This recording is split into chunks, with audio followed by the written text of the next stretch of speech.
มาจากพี่น้องแซ่บด้วยกันตำก๋วยเตี๋ยวเส้นเล็ก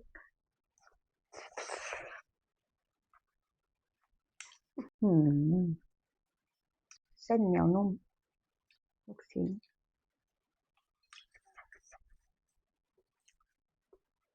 เผ็ดมาก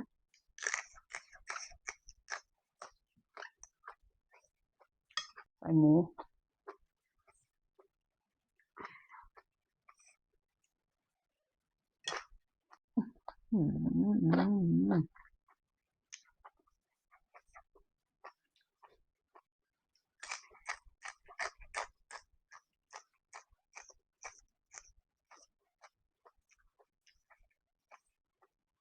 น้ำตำคือแบบเจ้มจนแห้งพี่น้องเอาตำเส้นเล็กครับไม่ได้จ่าแซ่บน้ำกัน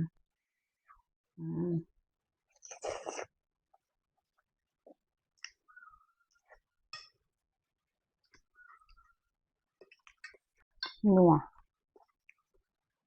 มีความนัว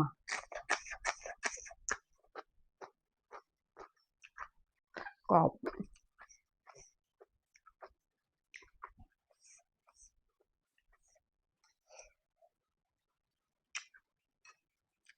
เข้ากันแบบลงตัวแซ่บนัว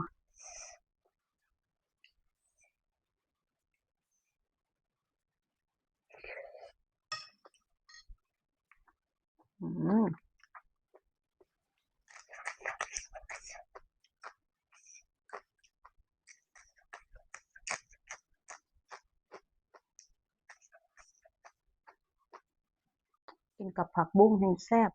แซ่บมาก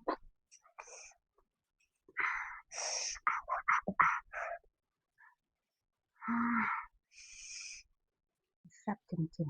ๆแซ่บถึงสวง